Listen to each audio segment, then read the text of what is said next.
Together, Cerner and Oracle have all the technology required to build a revolutionary new health management information system in the cloud.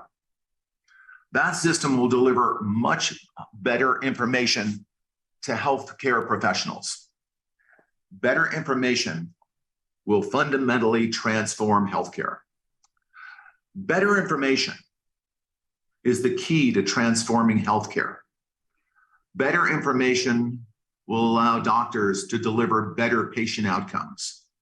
Better information will allow public health officials to develop much better public health policy. And better information will fundamentally lower healthcare costs overall. Today's health management systems, from Cerner, from Epic, from Allscripts, from really everybody, are hospital-centric, not patient-centric. What I mean by that is every hospital or hospital system buys their own and operates their own information system. There are thousands of hospitals in the United States. If you live in LA, UCLA, Cedars-Sinai, USC, there are lots of them all over the United States. Each hospital system has their own health management system. Each hospital system has their own patient electronic health record database. There are thousands of them throughout the United States. Your patient records, when you go to UCLA, your patient records are in the UCLA database. When you go to Cedars-Sinai, your patient records and have an exam, those results end up in the Cedars-Sinai electronic health record database. You go to USC, it's in a USC database. In other words, your data, your electronic health data is scattered across a dozen or 24 separate databases, one for every provider you've ever visited.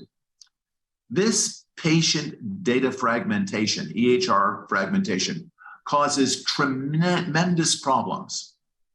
Two of them extremely serious.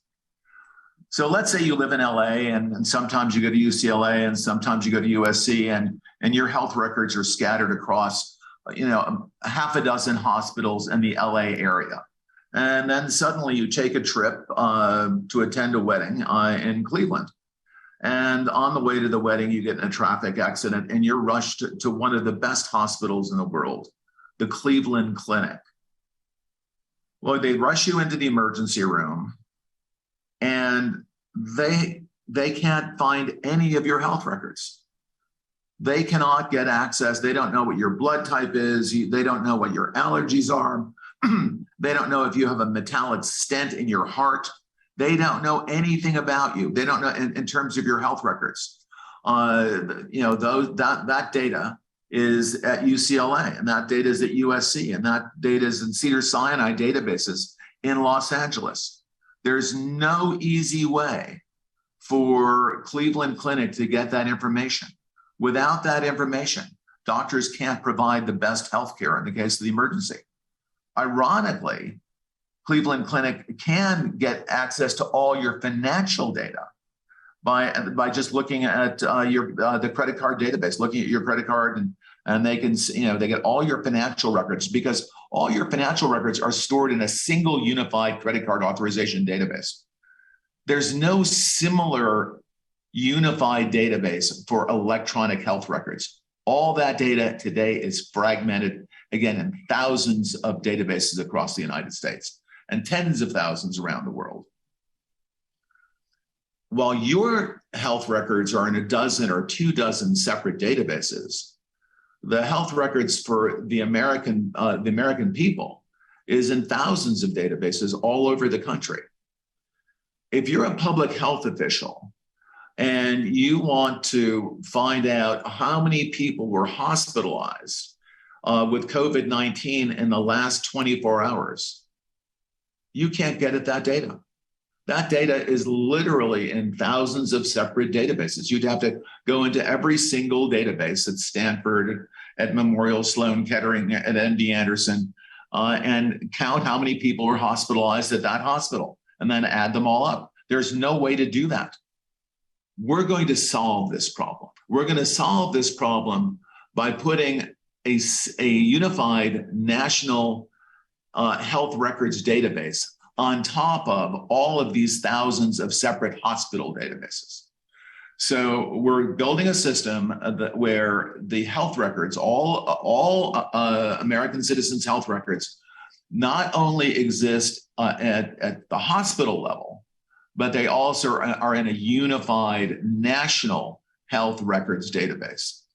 That national database solves the data electronic health record fragmentation problem. Now, the same example, you're in Cleveland Clinic. You arrive in Cleveland Clinic in an emergency, and Cleveland Clinic can instantaneously access all of your electronic health records. They can get it immediately. And they get the very latest version of your health records, because it's, the way the system works is we continuously upload electronic health records from the hospital databases into this national database. So that data is up to the second accurate. So they get all the information they need about you, what your blood type is, what your allergies are, what drugs you're currently taking, do you have a stent in your heart? They get all of that information instantaneously, and with that information, they can deliver to you much better care, and much better outcome. And that information will deliver much better patient outcomes. Doctors are now armed with the latest information, so they can make better decisions.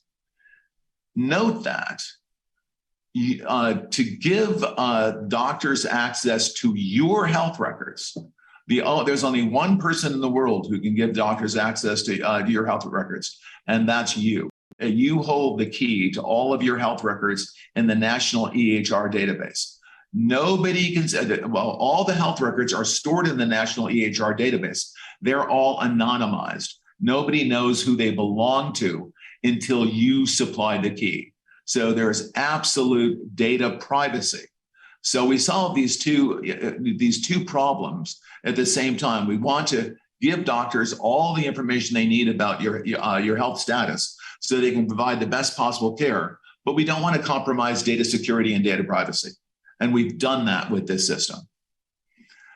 The other use of the national EHR database, which I'll say is anonymized. It doesn't have your name or any identifier that says you were hospitalized with COVID-19. It knows someone was hospitalized with COVID-19, and they can count all the people hospitalized with COVID-19, but they can't identify them. The public health officials can count the people, but not name the people. We ensure that we're not compromising data privacy. At the same time, we want to give the public health officials and your doctors the best possible, most up-to-date information without compromising privacy. So the public health officials can see how many people were hospitalized with COVID-19 in the last 24 hours. They can see exactly the number of hospital beds are available in New York City at this minute. And maybe most important of all, during the COVID-19 pandemic, a team from the University of Oxford and Oracle developed a system that gene sequences and classifies all the variants of COVID-19. And that system called GPAS, the GPAS system, was the system that identified Omicron and Delta and all of these different variants that showed up during the pandemic. And it identified those variants very early.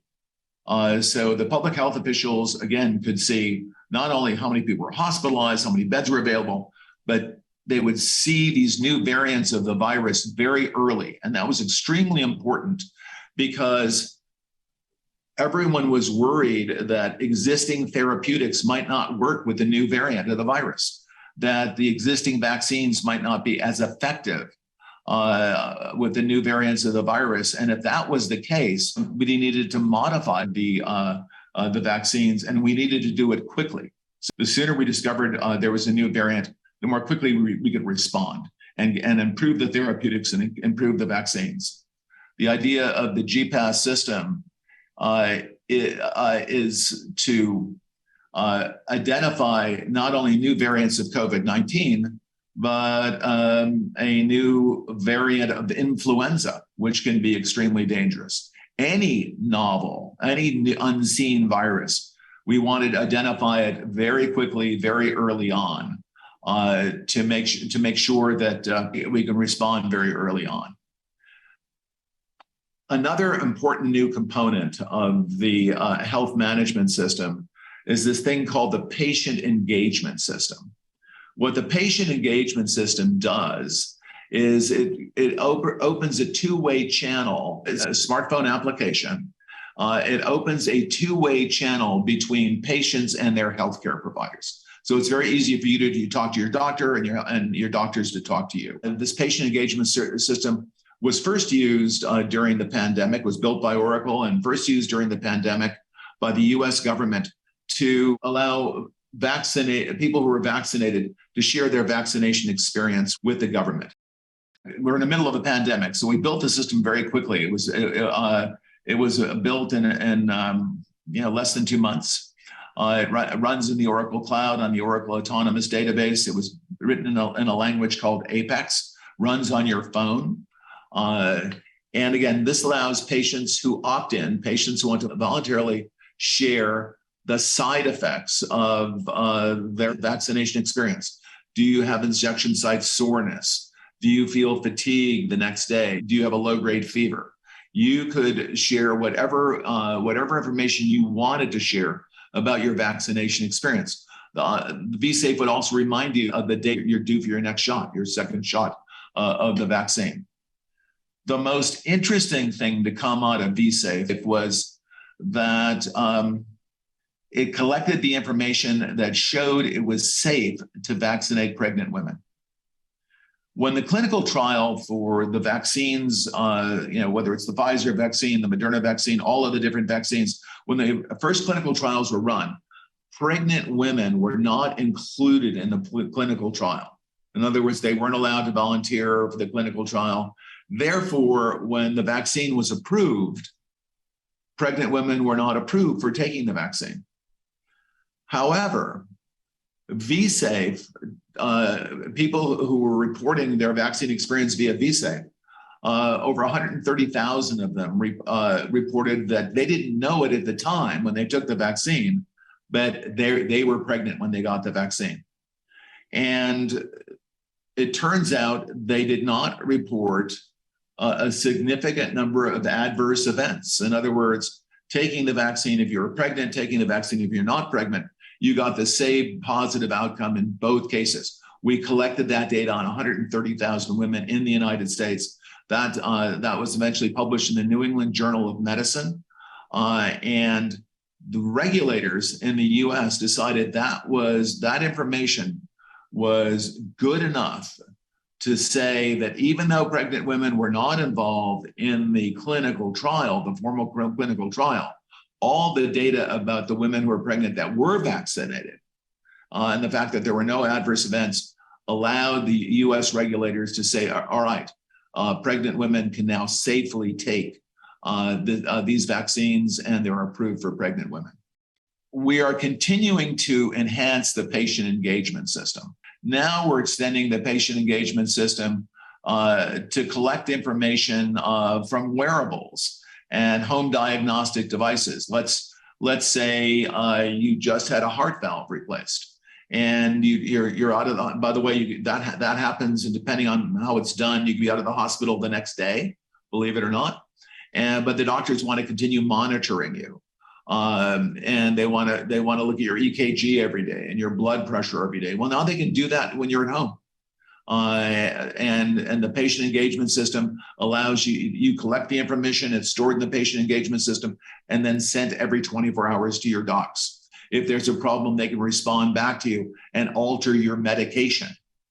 So that is the link. That is the two-way channel that allows you to communicate your vitals, EKG and blood pressure to your docs, them to communicate to you any alteration in your medication. And that system works entirely on your smartphone. Cancer treatment is almost all outpatient. So you've had chemotherapy. The patient engagement system will allow you to notify your doc after chemo this afternoon. You had have a moderately high fever, the doctor then can respond to that with the appropriate therapeutics. It allows anybody that with the patient engagement system to participate in clinical trials. You don't have to be in Boston or New York or LA to be in a clinical trial. You can be at a rural hospital and sharing this information with your docs and the people who are running the clinical trial. So it gives us a much more diverse population in clinical trials. And the patient engagement system is not only used for clinical treatments, also used for wellness management. It's how you make appointments with your doctors. It's how you schedule telemedicine consultations or in-person consultations. The core of the Cerner clinical system is called Millennium. Oracle and Cerner are going to modernize and expand Millennium substantially. First thing we're going to do is make it much easier to use. We're going to add a voice user interface to Millennium that makes it easier for doctors to access data and enter orders. There's an integrated telemedicine module that allows you to consult. If you're, again, living in rural America and you want to consult with a specialist, you do that via secure video teleconference. We are adding disease-specific AI modules.